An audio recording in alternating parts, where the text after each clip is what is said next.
Hi, welcome to SketchFormation.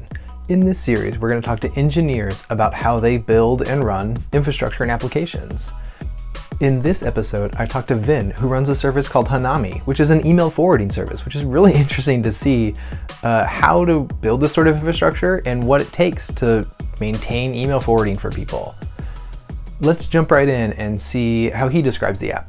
I am a DevOps engineer working for an IoT company called Whiteboard, but I had been working on a side project called hanami.run, and that side project, what it does is it's an application that enables you to forward email from your from your own domain to your personal email address. Like for example, when people send you an email like your name at domain.com, it can be forwarded to your personal at gmail.com. Yeah. And besides forwarding email, it had a few enhancement features such as webhook. So when someone sends you an email to your personal domain, it can pack the email into a JSON document and will put that JSON document into a HTTP webhook request.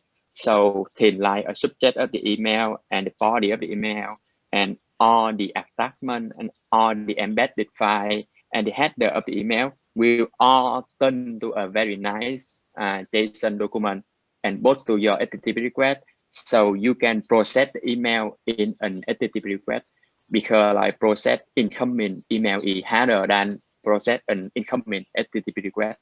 So that's the primary use case.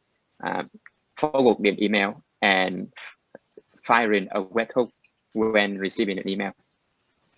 That's a great intro to the app. At this point, we sat down for about an hour and a half and discussed the rest of the infrastructure. It was a great conversation, and I asked him 5 questions. The first, we just kind of discussed of what is the app and what does it do. The second one is, why does it exist? Why did he build it? What was the need?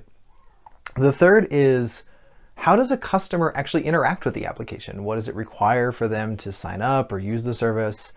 And then what breaks? What are things that maybe he didn't expect or things he had to redesign because it was just a wrong assumption from the beginning? And the final question is asking, how does he actually do upgrades when he has a new service to roll out or a new version?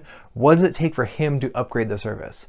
While he's giving me all these great information, I'm sitting there drawing behind the scenes without him seeing it so that we can kind of reveal it at the end. And in my understanding of what he tells me is what ends up in the whiteboard. So now let's actually check out that whiteboard itself, and I'll walk through my understanding of the application and retell it back to Vinh so that he can let me know what I got right, maybe what I got wrong. I kind of drew this as like my initial understanding of what the service did. Which is essentially like a sed replace for a domain, right? Like I'm going to take my domain one. Oops, look red, yeah. So my domain one gets replaced with domain 2 here for email forwarding in the most basic sense, but in the more complex sense with like I can do webhooks, I can do processing, and I can do a lot of other things with the app. But the fundamental thing that you wanted to solve was like I need to get email on this from this custom domain to my email that I'm actually going to check, right? Exactly. Let me put this over here. Yeah, that looks great. The pieces here of like why you did it was essentially that explanation of you have a lot of custom domains, you have a lot of projects you want to do, but you're not going to check email on all those places, and you don't want the enterprise features to do those forwards because you don't need it. So you just need email to go from one place to another, right? Exactly, yeah. So here's the basics of, let's start with the user experience here, where this is a Ruby on Rails application. They can kind of log into it and step one, add their email. They jump over to their DNS server and set their MX record, and they come back and just set up rules. That's the entire workflow for the user. Okay, their responsibilities versus what you're actually doing here. And then in these rules, essentially, you can do webhooks, but you also just have like case statements for, Right. Yeah. If it comes from this domain, go here. If it goes that domain, go here. Exactly. Yeah. The actual infrastructure behind that, the front end piece, is mostly this this web server It's a couple of Right. VMs. We have our postfix server that does the main email bits, but this Go transfer server that actually does the business logic for your application. Yeah. And that business logic is backed by essentially this background job that is talking to Postgres to do this kind of store and forward email for what a user actually needs, and says, okay, well, based on those rules they set up and whatever the case may be, whether it's a webhook or something else, forward this on. I love this, like the simplicity of that, where you don't need Kafka, you don't need a lot of other infrastructure by using some of the native features of Postgres. And a lot of people might be scared of using Postgres in this situation because there's using stored procedures inside of databases is kind of a bad word in cases. So well, you can never move off that database. And you're like, well, I don't really care because I'm not at that scale. And if I need to, if you need to add object storage later, you can. Say, okay, we'll store part of that inside of Postgres, or, make that email an object and just throw it into S3 or something, and then retrieve it later from a worker process, depending on your scale. This other background process, and this first background process is written in Go, and the second one is, I think you said was Ruby, for like the admin side of password reset, and that makes sense. Interacting with the front end, write it in the same code, so you can just reshare some of the libraries.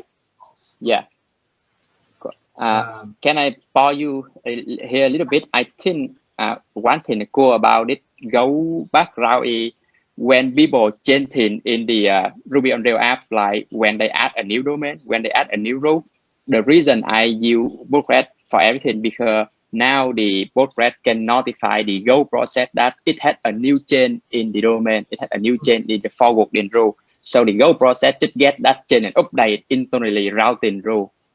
So this communication back and forth between, hey, Ruby updated something, update rules for, that's cool. So you can use that just as like a internal message bus between the three things. Cool. That makes sense. We had a trigger in the Postgres, like whenever this route will change, then call notify, and Go process will listen and that notify. Channel. I loved the pieces you put over here. You told me about where not only is sending emails harder than receiving email for a lot of different reasons, but one of them I never would have even thought of was those IP blocks of you actually, you're load balancing your IPs essentially, where you have a couple cold emails and then a couple hot emails or hot and cold. So like you can switch them out and say email blocking is IP based, and so you need to make sure I have a backup if because you have two VMs over here.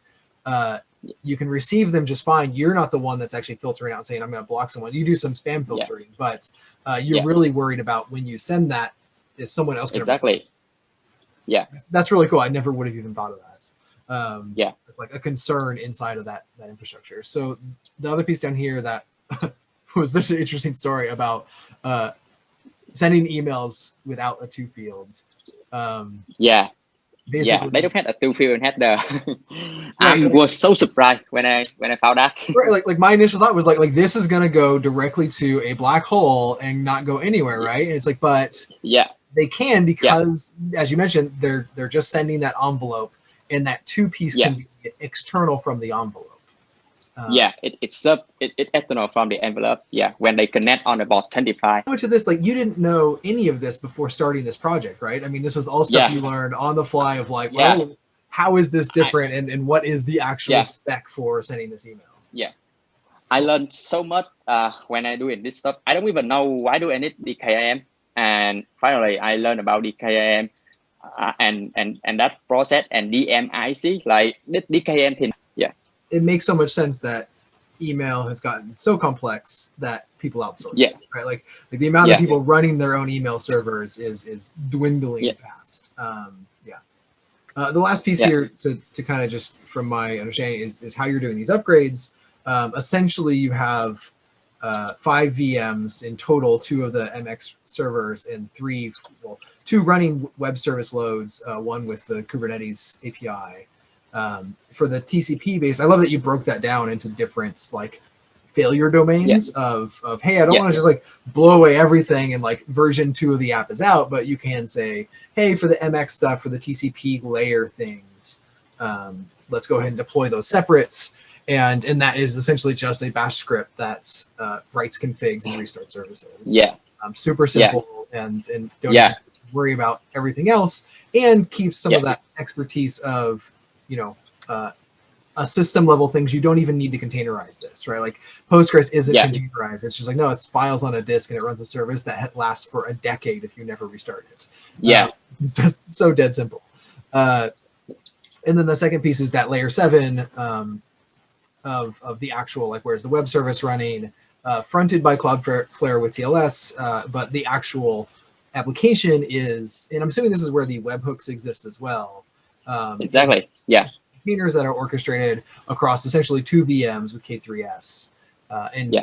That's okay. That's really cool. So that's, I mean, the cool thing with Kubernetes, it has like resource constraints, so you can easily tell can like run it background job, but like only give it like to 1 core of CPU and like 2 GB of memory, and Kubernetes much sure that it will schedule that to the server that has enough and never let it go over. And if you request over, Kubernetes will kind of like restart, kind of like some those limits version. Cool. Even though a lot of people will boot up by bring in Kubernetes in this case, but I think actually K3s were much things way simpler for me. That, and especially since you're familiar with it, like you said you use it at your job, so you knew essentially what you were getting into, and able to say, well, a container might be the right path, but deploying those containers isn't easy still. Cool. One thing about the container deployment is that you can upload a lot of build time to your local machine. Like a lot of service, like if when they deploy, like if you connect directly to the server, and then you if without a container, you usually like have to build the artifact. Like if you are Java shop, you have to build the Java application, and you Ruby on Rails, you have to build a Node app. You have to combine the CSS stuff, and it's a lot of time. And if you run it on the server, like holy cow, it's gonna consume all the CPU, especially if you will combine CSS and SAT, it's gonna consume all the CPU and slow your services. So when you do the Docker thing, you can kind of like upload it to different systems to pre-combine it to and run, and then finally you just give a single artifact. Oh, I forgot one thing about that Docker container thing, like because we are using a monorepo, so we build a single Docker image with all the components in it, like the background job in Golang, the custom at MCP server, like everything in it. So we kind of like had that, like we can easily tell, okay, at this commit hat, what do we have inside? We don't have to worry about, the mail is on this commit hat, but the app is on this commit hat, the worker is on this commit hat. So we want everything in the same single image, single monorepo. Not because we don't worry about the size of the image right now, because it's still small enough in my case, but I think it really simplifies a lot of things.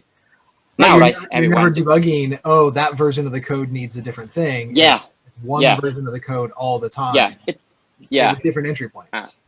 Cool. And I like to keep it simple. That's all for the interview today. Thanks a lot, Vinh, for coming and telling me about your application. I hope you enjoyed the episode, and come back later as we talk to more engineers about how they build and run applications.